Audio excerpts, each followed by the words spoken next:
now.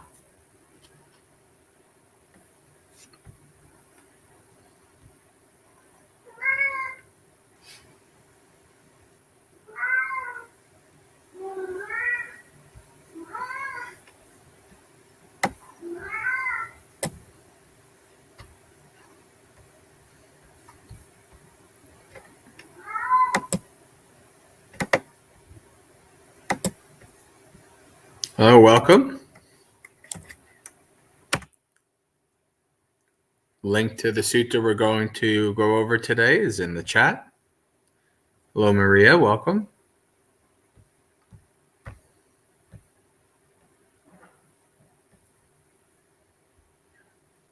And give it a few minutes for people to load in, and we'll get started.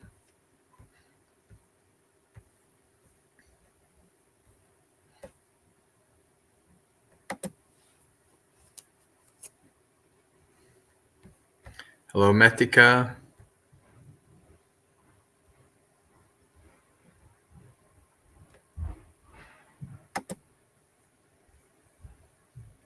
Hello, Louisa.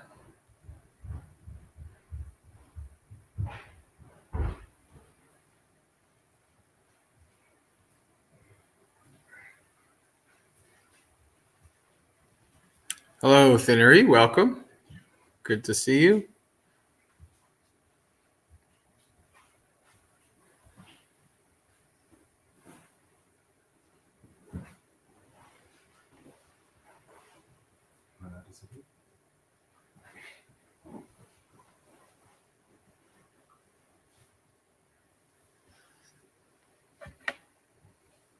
Hello, Karuna and Yankee. Welcome. Just giving it a few minutes for people to ramble in before we get started. Hello, Jason.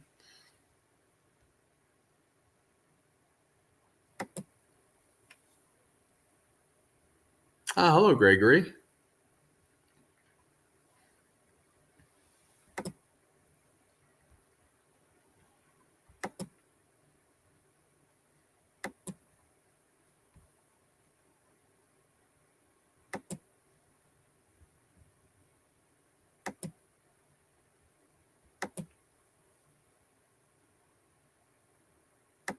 Hello, Brian. So I think we should get started. It's 5 after. Whoever else comes can come as we're going along. So I put the link to the sutta in the chat if you'd like to follow along on your own device. We'll get started. Namo tassa bhagavato arahato samma sambuddhassa. Namo tassa bhagavato arahato samma sambuddhassa. Namo tassa bhagavato arahato samma sambuddhassa. Okay, friends. Hello, Kit. So we are going over a very practical and good sutta today called What Should and Should Not Be Cultivated. So this is one of those prime exemplars of a sutta where the Buddha is telling us point blank what to do, and then we can judge this by our own actions. What are we cultivating? And then we can reflect and then start to cultivate what should be cultivated and not cultivate what should not. So let's get started. So I have heard. At one time, the Buddha was staying near Savatthi in Jeta's Grove, or Anathapindika's monastery. There the Buddha addressed the mendicants. Mendicants, venerable sir, they replied. The Buddha said this, mendicants, I will teach you an exposition on the teaching on what should and should not be cultivated. Hello, Kit. Listen well and apply your mind. I will speak. Yes, sir, they replied. The Buddha said this, I say that there are two kinds of bodily behavior, that which you should cultivate and that which you should not cultivate. Each of these is a kind of behavior. I say that there are two kinds of verbal behavior, that which you should cultivate, and that what you should not cultivate. Each of these is a kind of behavior. I say that there are two kinds of mental behavior. I say, that which you should cultivate and that which you should not cultivate. And each of these is a kind of behavior. I say that there are two ways of giving rise to a thought. That which you should cultivate and that which you should not cultivate. And each of these is a way of giving rise to a thought. I say that there are two ways of acquiring perception. That which you should cultivate and that which you should not cultivate. And each of these is a way of acquiring perception. I say that there are two ways of acquiring views. That which you should cultivate and that which you should not cultivate. And each of these is a way of acquiring views. I say that there are two ways of reincarnating. That which you should cultivate and that which you should not cultivate. And each of these is a way of reincarnating. When he said this, Venerable Sariputta said to the Buddha, "Sir, this is how I understand the detailed meaning of the Buddha's brief statement.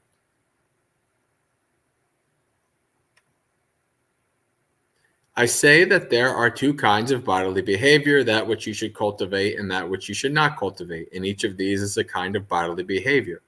That's what the Buddha said, but why did he say it? You should not cultivate the kind of bodily behaviors which cause unskillful qualities to grow while skillful qualities decline. So here we have coming in a large part of this sutta is right effort.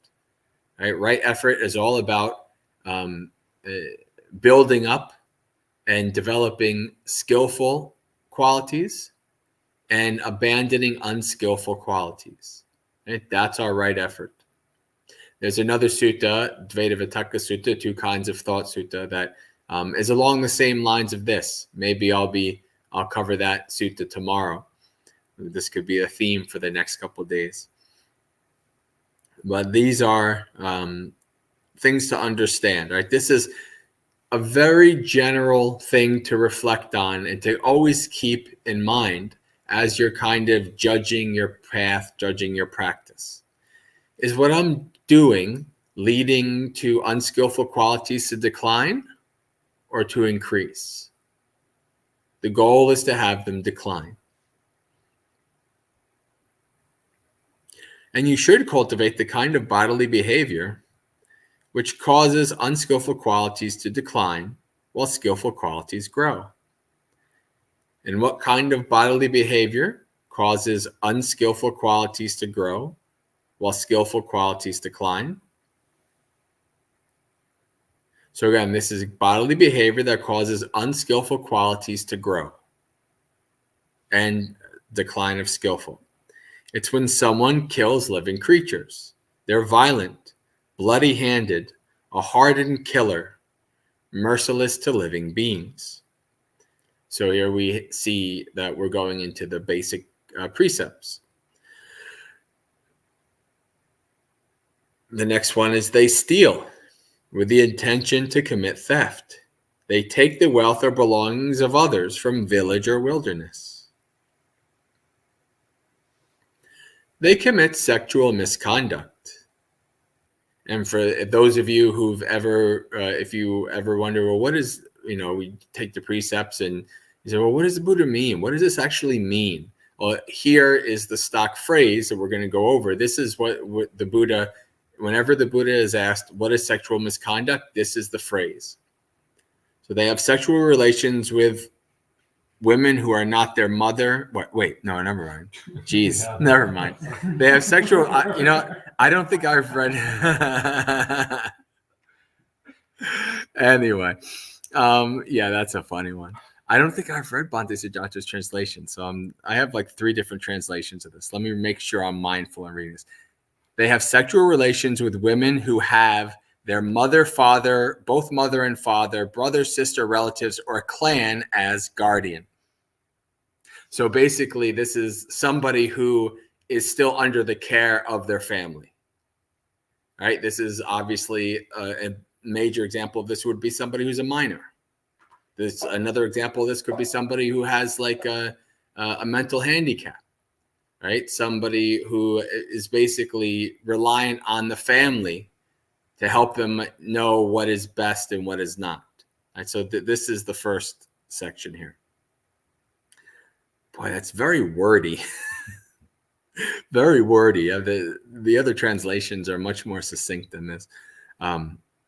They have sexual relations with a woman who is protected on principle, or who has a husband, or whose violation is punishable by law, or even one who is garlanded as a token of betrothal. So protected on principle is somebody who is like a monk or a nun, right? Somebody who is following a spiritual path. So yeah, this is hello Denise or Dennis. Hello Bhumika.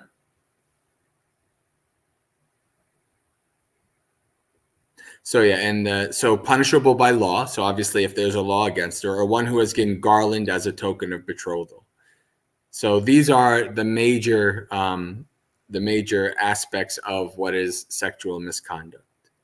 And so if you notice, all of these are related to not only the individuals involved, but also the greater family would be impacted by this. And also you have to think about, villages. You have to think about, like, most people were in small villages 2,600 years ago. And so an adultery or, something like this, a sexual misconduct, can cause a lot of strife in that community. And so this is very makes sense that all of these would be considered as sexual misconduct.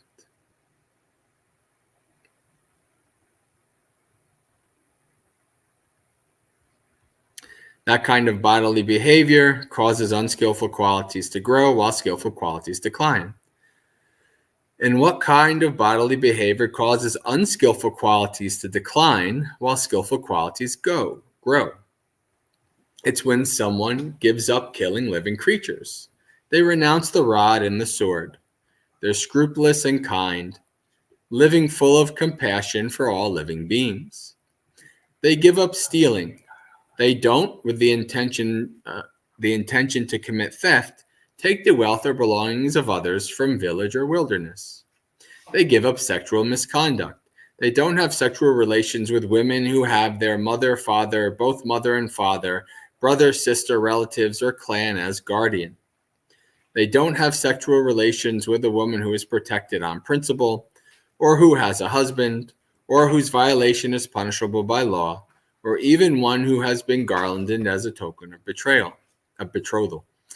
That kind of bodily behavior causes unskillful qualities to decline while skillful qualities grow. I say that there are two kinds of bodily behavior: that which you should cultivate and that which you should not cultivate. And each of these is a kind of bodily behavior.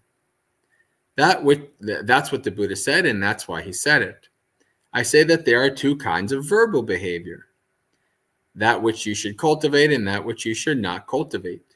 And each of these is a kind of verbal behavior. That's what the Buddha said, but why did he say it? You should not cultivate the kind of verbal behavior which causes unskillful qualities to grow, while skillful qualities decline. And you should cultivate the kind of verbal behavior which causes unskillful qualities to decline, while skillful qualities grow. And what kind of verbal behavior causes unskillful qualities to grow, while skillful qualities decline? It's when somebody lies. They're summoned to a council, an assembly, a family meeting, a guild, or to the royal court, and ask to bear witness. Please, mister, say what you know. Not knowing, they say, I know. Knowing, they say, I don't know. Not seeing, they say, I see. And seeing, they say, I don't see.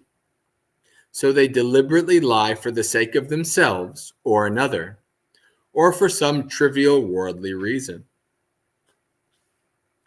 They speak divisively. They repeat in one place what they heard in another, so as to divide people against each other. And so they divide those who are harmonious, supporting division, delighting in division, loving division, speaking words that promote division. They speak harshly.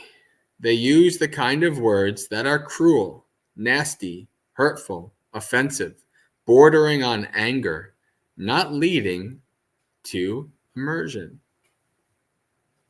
They talk nonsense. Their speech is untimely and is neither factual nor beneficial. It has nothing to do with the teaching or the training. Their words have no value and are untimely, unreasonable, rambling, and pointless. That kind of verbal behavior causes unskillful qualities to grow, while skillful qualities decline. And what kind of verbal behavior causes unskillful qualities to decline while skillful qualities grow? It's when a person gives up lying. They're summoned to a council, an assembly, a family meeting, a guild, or to a royal court, and asked to bear witness. Please, mister, say what you know. Not knowing, they say, I don't know. Knowing, they say, I know. Not seeing, they say, I don't see. And seeing, they say, I see. So when they don't deliberately lie, all right, just be wary of the wires. Our monastery cat has come to visit me here. We just got to make sure that Ted, I didn't think so, cat. All right. You're not fooling me. So, knowing, they say, I know. Not seeing, they say, I don't see. And seeing, they say, I see. So they don't deliberately lie for the sake of themselves or another, or for some trivial worldly reason. Hello, Wasabi. Welcome. They give up divisive speech.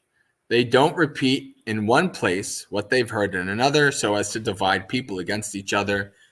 Instead, they reconcile those who are divided. This is one of my favorite lines when it comes to speech. They support unity. They delight in harmony. They support unity, loving harmony, speaking words that promote harmony. Right? This is something that's so important.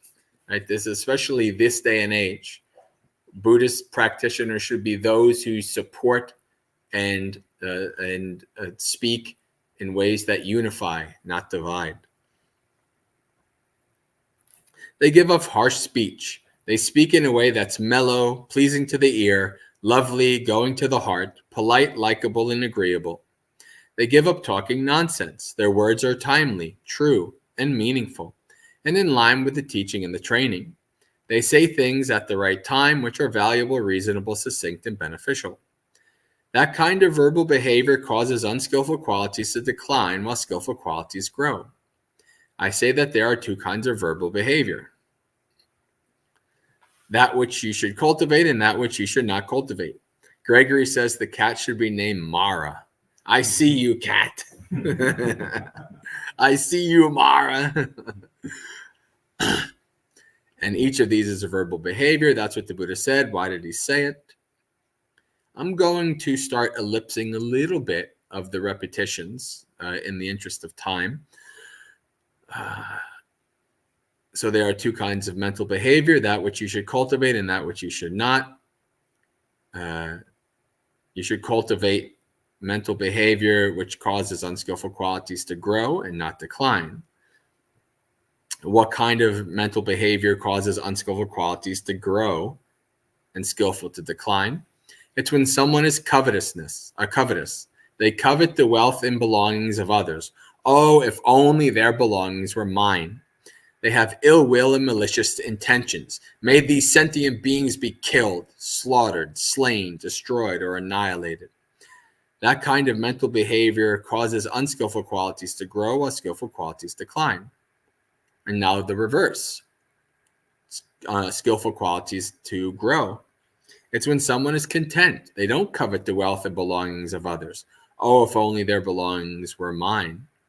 They have a kind heart and loving intentions. May these sentient beings live free of enmity and ill will, untroubled and happy. That kind of mental behavior causes unskillful qualities to decline, while skillful qualities grow. I say that there are two kinds of mental behavior, and that's what the Buddha said. Okay. I said that there are two ways of giving rise to a thought that you should cultivate. And so we know the same factor here.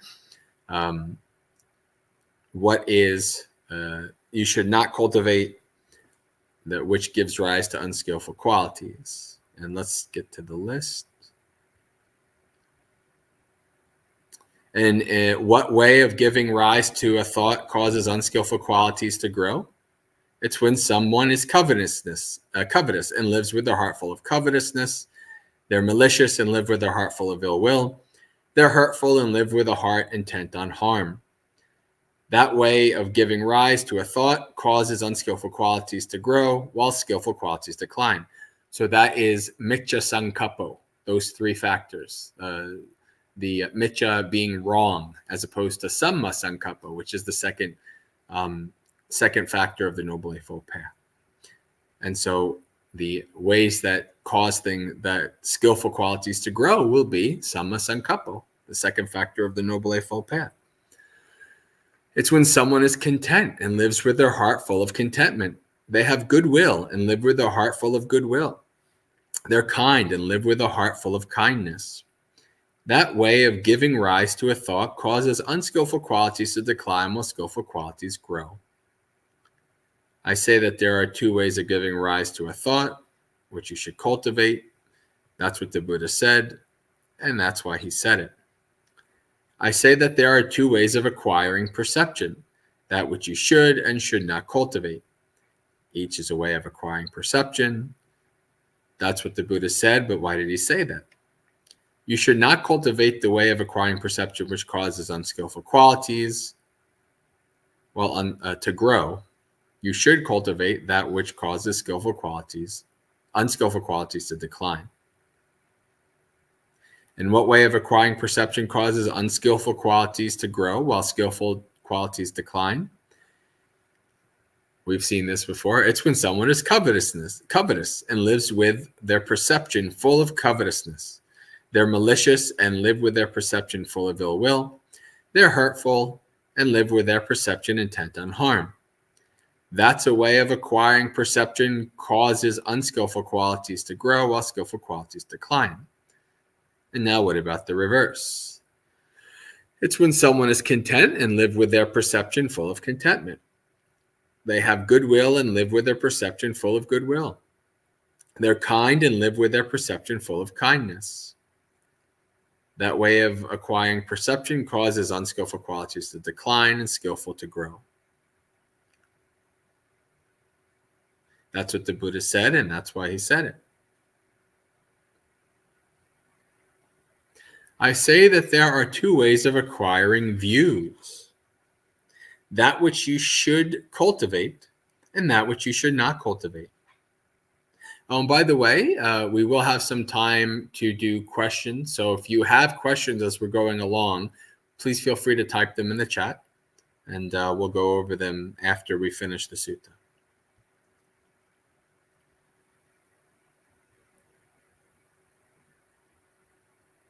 You should not cultivate the way of acquiring views which causes unskillful qualities to grow while skillful qualities decline. And you should cultivate the way of acquiring views which causes unskillful qualities to decline while skillful qualities grow. And what way of acquiring views causes unskillful qualities to grow while skillful decline? It's when someone has such a view. Now we're talking about right view and wrong view. Samma sati. Wow, why am I blanking out on the first noble truth? On the first, I'm just goofy today. Samaditi and Michaditi.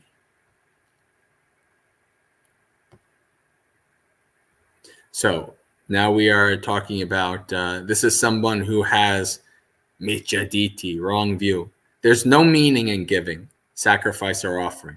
There's no fruit or result of good or bad deeds. There's no afterlife. There's no such thing as mother and father, or beings that are reborn spontaneously. And there's no ascetic or Brahmin who is well attained and practiced, and who describes the afterlife after realizing it with their own insight. That way of acquiring views causes unskillful qualities to decline and unskillful qualities to grow, while skillful qualities decline. And what way of acquiring causes unskillful qualities to decline and skillful qualities to grow? It's just the opposite. Samaditi. There is meaning in giving, sacrifice, and offerings. There are fruits and results of good and bad deeds. There is an afterlife. There are such things as mother and father, and beings that are reborn spontaneously. And there are ascetics and Brahmins who are well attained and practiced, and who describe the afterlife after realizing it with their own insight. That way of acquiring views causes unskillful qualities to decline and skillful qualities to grow. And that is what the Buddha said, and this is why he said it. I say there are two ways of reincarnating or coming to a new existence. This bhava, this is the word. People have translated it as becoming, existence.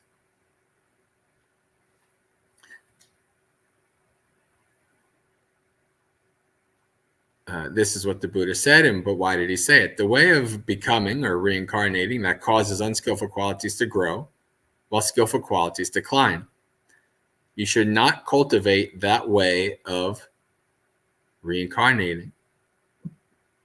The way of reincarnating that causes unskillful qualities to decline, while skillful qualities grow. You should cultivate that way. And what way causes unskillful qualities to grow while skillful qualities decline? Generating rebirth in a hurtful existence, which because of its unpreparedness causes unskillful qualities to grow while skillful qualities decline. And what way of reincarnating causes unskillful qualities to decline while skillful qualities grow?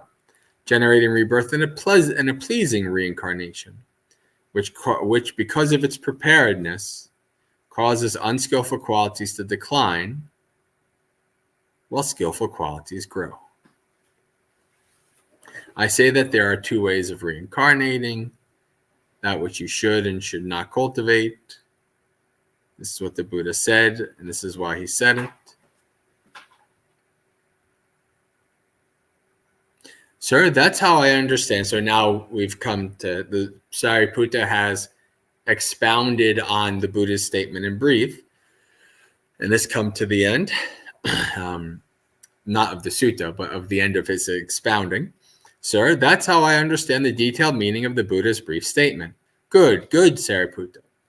It's good that you understand the detailed meaning of my brief statement in this way. And the Buddha went on to repeat and endorse Venerable Sariputta's explanation in full. Then he went on to explain further. There's lots and lots of Pali because it's repeated. And then we get to a new section here. I say that there are two kinds of sight known by the eye. That which you should cultivate and that which you should not.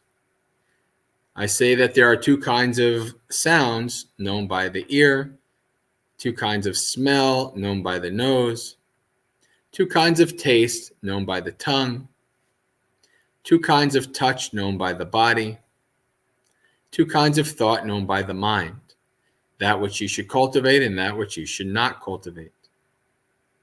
When he said this, Venerable Sariputta said to the Buddha, Sir, this is how I understand the detailed meaning of the Buddha's brief statement. I say that there are two kinds of sight known by the eye. that which you should cultivate, and that which you should not cultivate. That's what the Buddha said, but why did he say it? You should not cultivate the kind of sight known by the eye which causes unskillful qualities to grow, while skillful qualities decline. And you should cultivate the kind of sight known by the eye which causes unskillful qualities to decline, while skillful qualities grow. I say that there are two kinds of sight known by the eye, that which you should and that which you should not cultivate. That's what the Buddha said, and this is why he said it. I say that there are two kinds of sound known by the ear, two kinds of smell known by the nose, two kinds of taste known by the tongue, two kinds of touch known by the body, two kinds of thought known by the mind, that which you should cultivate and that which you should not cultivate. That's what the Buddha said, but why did he say it? You should not cultivate the kind of thought known by the mind which causes unskillful qualities to grow while skillful qualities decline. And you should cultivate the kind of thought known by the mind which causes unskillful qualities to decline while skillful qualities grow. I say that there are two kinds of thought known by the mind, that which you should cultivate and that which you should not. That's what the Buddha said, and this is why he said it. Sir, that's how I understand the detailed meaning of the Buddha's brief statement. So you see here that while in the previous section, it was a bit more detailed, giving you a bit more of a explanation. And here it's saying, let's see here. You should cultivate the kind of thought known by the mind which causes unskillful qualities to decline and all skillful qualities grow. So this is giving you the framework to reflect. I see something with the eye. Now, and what am I doing with this? Am I infatuated with it? Am I getting lost in its signs and features? Those of you who've seen, read the suttas or heard the suttas talked about, you hear that often, right? Not getting lost in its signs and features, right? Getting infatuated with something you see, hear, smell, taste, touch, etc.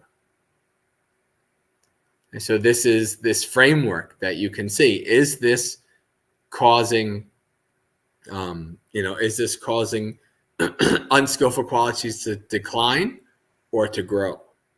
So you have to, just like with most things in the practice, you have to be the one that makes this judgment call yourself. You have to be the one that sees it, right? It would be nice if we all had somebody who can read our mind and tell us every day, this is unskillful, don't do this. But there's no such person. Even the Buddha didn't do that. Right? It'd be nice if we all had our own personal Buddha telling us everything every day, but that's not how it works. Good, Sariputta. It's good that you know and understand the detailed meaning of my brief statement. And the Buddha went on to repeat and endorse Venerable Sariputta's explanation in full. Then he went on to explain further. I say that there are two kinds of robes, that which you should cultivate and that which you should not cultivate. There are two kinds of alms food, lodging, village, town, city, country, person, that which you should cultivate and that which you should not cultivate. When he said this, Venerable Sariputta said to the Buddha, Sir, this is how I understand the detailed meaning of the Buddha's statement. I say that there are two kinds of robes, alms food, lodging, village, town, city, country, person, that which you should cultivate and that which you should not cultivate. That's what the Buddha said, but why did he say it? You should not cultivate the kind of person who causes unskillful qualities to grow, while skillful qualities decline. You should not cultivate the kind of person who causes unskillful qualities. What you should cultivate, the kind of person who causes unskillful qualities to decline while skillful qualities grow. I say that there are two kinds of person, those who you should cultivate and those who you should not. That's what the Buddha said. And this is why he said it. Sir, that's how I understand the detailed meaning of the Buddha's brief statement. Good, Sariputta. It's good that you understand the detailed meaning of my brief statement in this way. And the Buddha went on to repeat and endorse Venerable Sariputta's explanation in full. And then he added, if all the aristocrats, Brahmins, peasants, and menials were to understand, so this is the caste system here. This is the four groups of the caste system. Were to understand the detailed meaning of my brief statements in this way, it would be for their long-lasting welfare and happiness. If the whole world, with its gods, Maras, and Brahmas, this population, with its ascetics and Brahmins, gods and humans, was to understand the detailed meaning of my brief statement in this way, it would be for the whole world's lasting welfare and happiness. That's what the Buddha said. Satisfied, Venerable Sariputta was happy with what the Buddha said. Yeah, could you imagine that? If the whole world developed what was skillful and abandoned what was unskillful, the world would be a better place.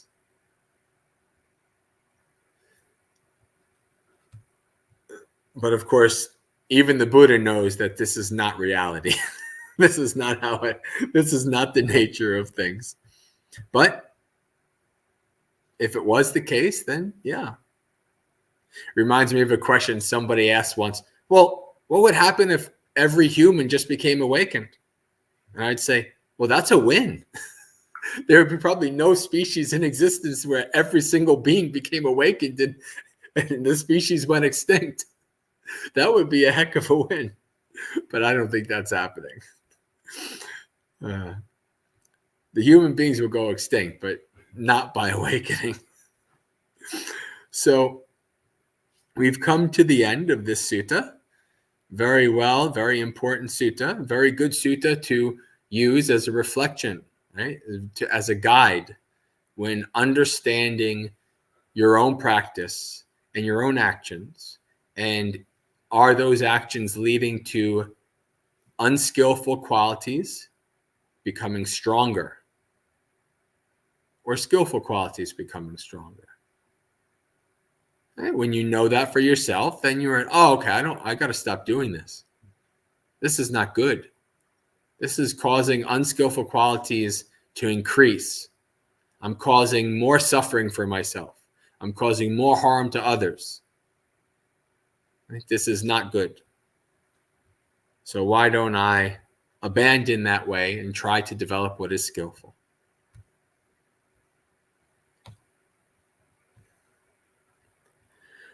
All right. So Brian has a question, or at least a clarification.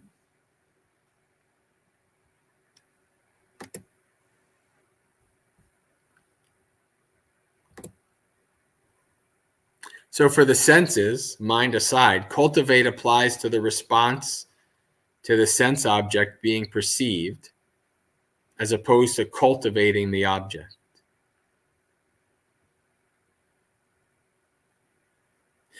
I would say, well, cultivating the object. Yeah. It's not just your perception, but your reaction to the contact of that object. That just as I was saying, you see something that's attractive, a person, food, whatever, and you start staring and you start thinking, like focusing on all the parts of that person or car or food or whatever that are really attractive. Oh, that person's hair. Oh, that person's muscles, whatever. Oh, that croissant looks so crusty and flaky. Whatever. And so as you're doing that, you're building up unskillful qualities. You're building up attachment. You're building up craving. And that's just what you're going to keep doing. And in doing so, that craving is going to lead towards acquisition, grasping, clinging. And in that grasping and clinging, you're causing yourself suffering and you're causing harm to others. So as you see, you see what's happening with your senses, how you respond to contact, how the eye sees a sight, the ear hears, the nose smells, right? When you respond to these contacts, then you do so in a skillful way or an unskillful way. The most skillful way is the Buddha is asked to give the teaching in brief. And the Buddha says, in the seeing, only seeing. In the hearing, only hearing. In the smelling, only smelling. In the tasting, only tasting. In the touching, only touching. In the thinking, only thinking. That's very profound. That is understanding the experience you're undertaking without adding in all of the unskillfulness, the attachment, the clinging, the craving, etc.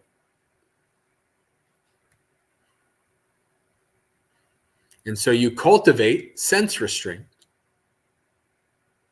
You cultivate, or you try, you see that person, oh, and then you say, okay, you might do that because it's like so, it's so quick and you've lost your mindfulness. But then quickly you say, okay. And then you move on, right? You say, okay, yeah, this is an attractive person. Oh, looks like tasty food or whatever it is. And you've not become attached to it. You've just moved on. That's the way it goes. That's the way how monks train too. The far majority of monastics still have some kind of attraction to, sexual attraction or desire for good food or whatever. And if you're quick, you might even see a monk go. But because they train so well, most of the time they're not going to have that response. They'll see, oh, there is craving in the mind. And then that's it. They notice that and then they move on. Right? This is sense restraint. This is practicing mindfulness. This is satipatthana. And that's the foundations of mindfulness. So you recognize that it's there, but it has less control over you. It still might have some control over you, but because you have practiced sense restraint and you've trained in mindfulness practices and you recognize what it is, it arises and you don't hold on to it. You don't cling to it. You don't push it away because aversion is also like the flip side. Attachment and aversion are the flip sides of craving. You crave to not want to have to deal with things, and you crave to want lots of pleasant things, right? So either way, you're causing suffering for yourself. So Luisa says, so be mindful all day of having wholesome thoughts when unwholesome thoughts pop up. That could cultivate wrong view and action. Yeah, so when it comes to thoughts,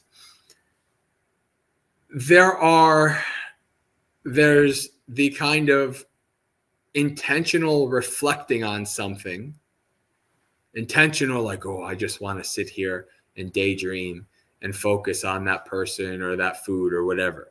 And then you're just going about your business and all of a sudden a thought comes into your mind about something. Like there's two different kind of aspects of mental objects in that way. So you can be an experienced practitioner.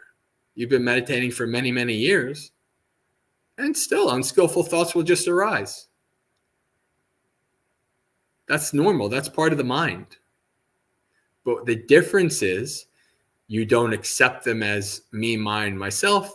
You don't automatically just accept them and just, say, a thought comes up, or an impulse comes up in your mind, I should punch that person. And before you were a practitioner, that was just like, okay, that's me wanting to punch a person. I'm just going to do it. You don't even question it. And then later, you've been practicing for years and you start to understand the mind in deeper ways. And you say, okay, this thought has arisen. Well, guess what? I don't need to do this. I don't have to accept this. I don't have to follow it through. I can just let it go. So yeah, all kinds of unskillful thoughts will arise. This is normal. And, for the most part, you don't want to be forceful with them. Because if you're pushing them away, that's more of a repression or a suppression. You're supposed to know them deeply. You're supposed to really understand, okay, this is an unskillful thought. If I attach to this thought, if I follow through with this, it will cause suffering to myself and harm to others. How about I let this go? And then you successfully are able to do that, and it just goes away. And then 2 days later, some random another crazy thought arises in your head. And you're, okay, it's another crazy thought. The mind is hilarious. The mind is the best entertainment. All kinds of wacky stuff comes through the mind. It is what it is. I don't have to attach to it. I don't have to accept it. I'll just let it go on its way. Okay? And while you're doing that, part of cultivating skillful is the fact that you are recognizing that it's unskillful. This is unskillful. How about I not react to this? Guess what you're doing? You're cultivating what is skillful. The cat is coming around again. I think it's smelling the no bite thing or whatever.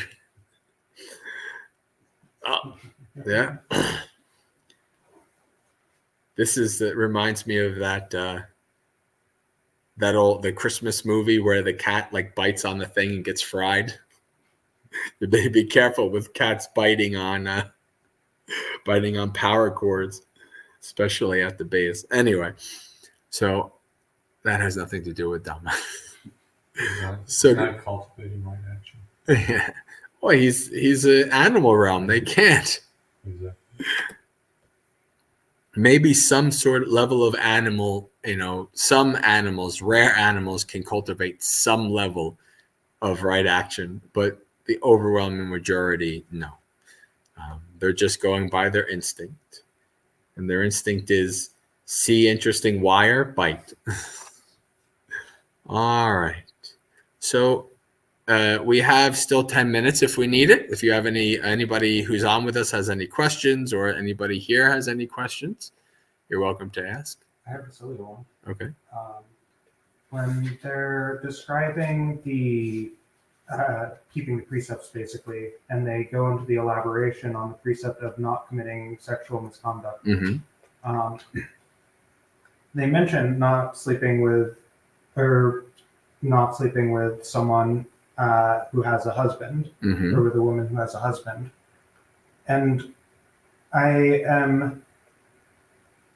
wonder at, in modern times we have polyamory and people consensually engaging in non-monogamous relationships. And, based on this definition, that is, a violation of the precepts.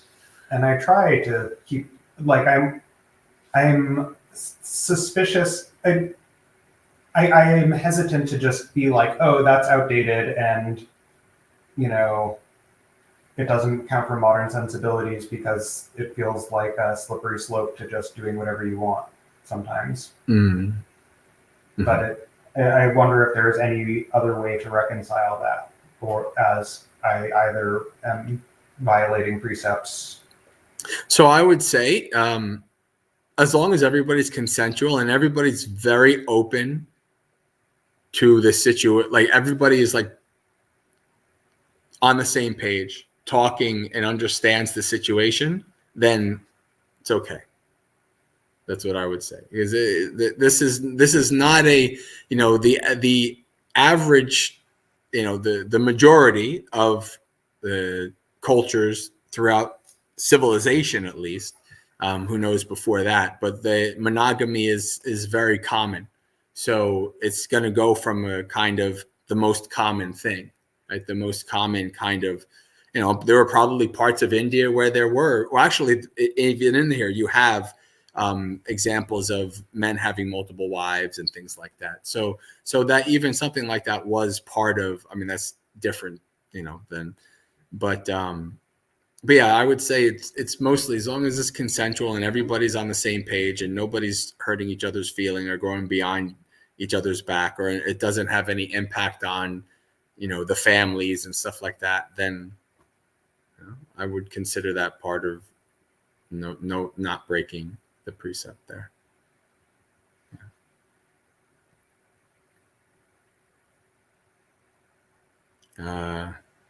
Dennis, how do we make our awareness of these thoughts strong enough to stand in the middle of a stream of thoughts, see them and not react? What is the refuge of the mind?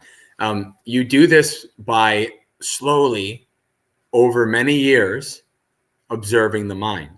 Right? This is not something that somebody who just started meditating can do. This is not how this works.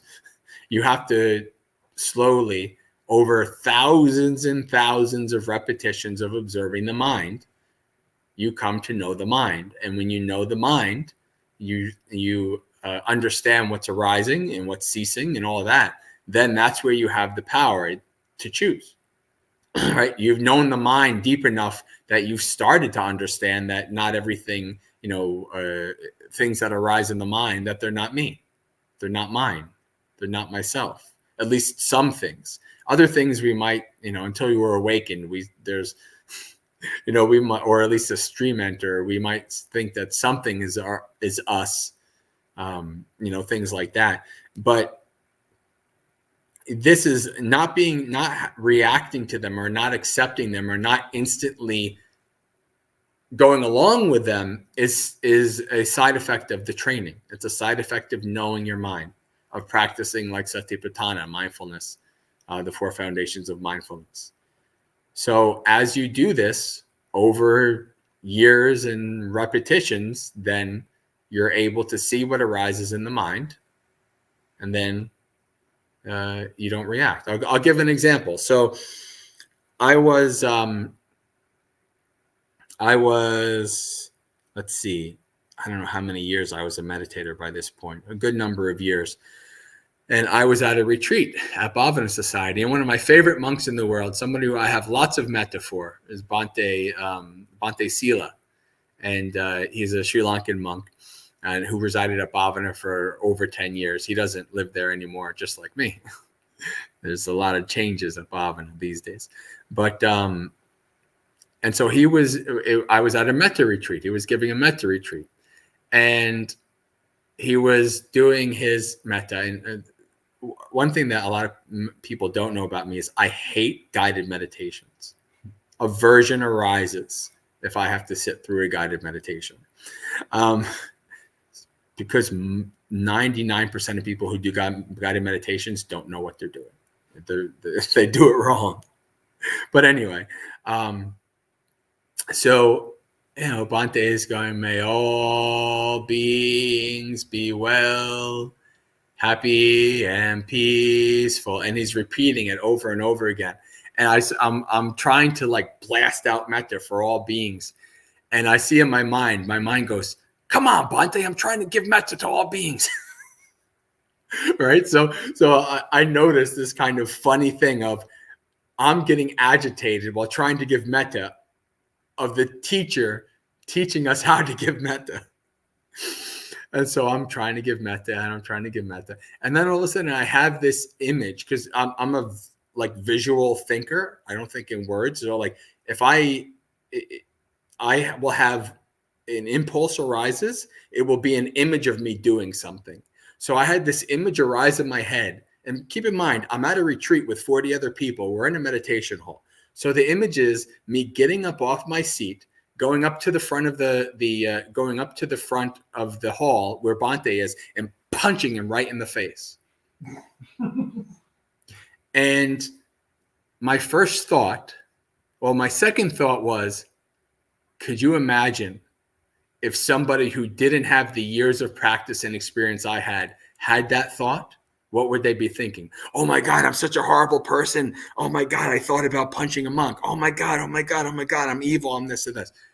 You know what my first reaction was? I had to keep myself from bursting out laughing in a meditation hall of 40 people meditating because I didn't want to interrupt them. I was bursting inside laughing of this impulse that arose. Why? Well, because obviously I wasn't going to do it. It was hilariously absurd. And by that point, I already really liked Bhante Silananda, but it was just a impulse, a thing that arose. All right, the mind, there's a part of the mind, if you observe the mind, there's a part of the mind that will give you a way to fix a problem, but there's no morality attached to it. It will be like, oh, this person is really annoying, or this person is really bothering me. And the part of mind will come up and say, well, just kill them. Just kill him. Right? You observe that. You can see that. And he's like, oh, okay. Well, this part of the mind is obviously not connected to the parts of the brain that develop later. This is like the lizard brain saying, problem, just get rid of them.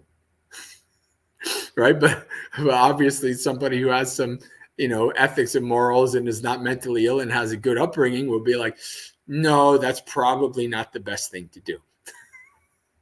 The part of the brain that kind of curbs that arises. Right? So you see this. Okay, this arose in my mind. There's no guilt. There's no, oh, I'm a horrible person. It was an understanding of this is how the mind works. This is what arises. And I don't need to accept it as me, mine, myself. I just let it be. I just get a good laugh out of it and a story to tell people for years to come. As a good example of how the practice works.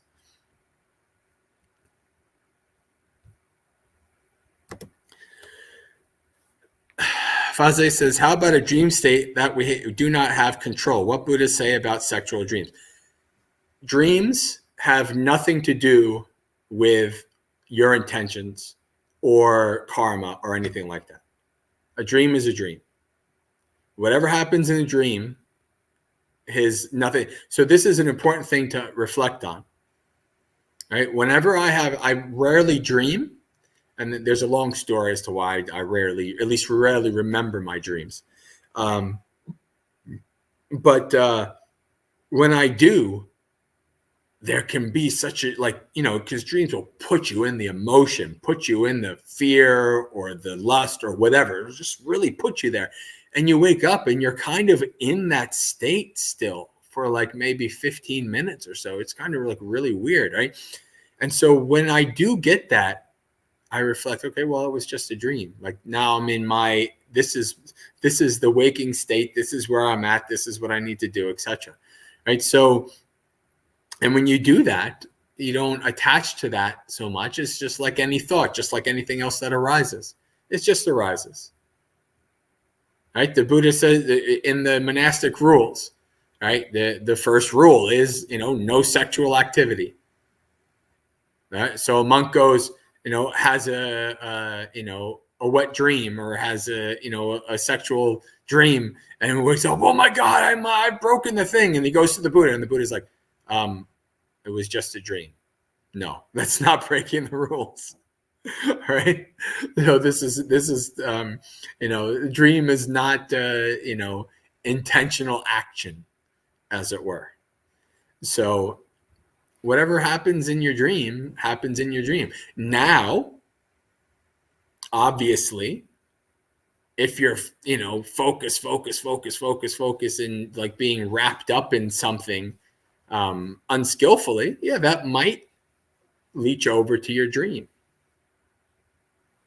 But if you kill somebody in a dream or do whatever to somebody in a dream, that's just a dream.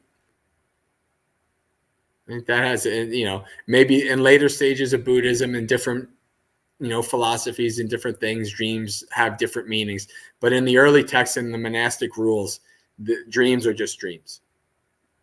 Right? These are not some things that, you shouldn't, wake up from a dream and feel like you need to flagellate yourself and go to confession and all these kind of things. Dreams are just dreams. All right, so we are 2 minutes over, and that is good. That's good time to end. So, friends, tomorrow morning, Aya Suvijana will be here for another Sutta study. Then tomorrow night, I'll be tomorrow morning, 8 a.m. New York time. Tomorrow night, 7:30 New York time, I'll be back again with another Sutta study.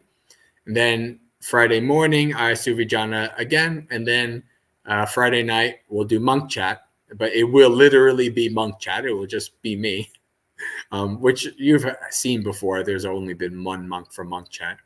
And then we'll go from there. And then I'm going to be gone on Sunday, and it will be just Aya Suvijana for almost a month.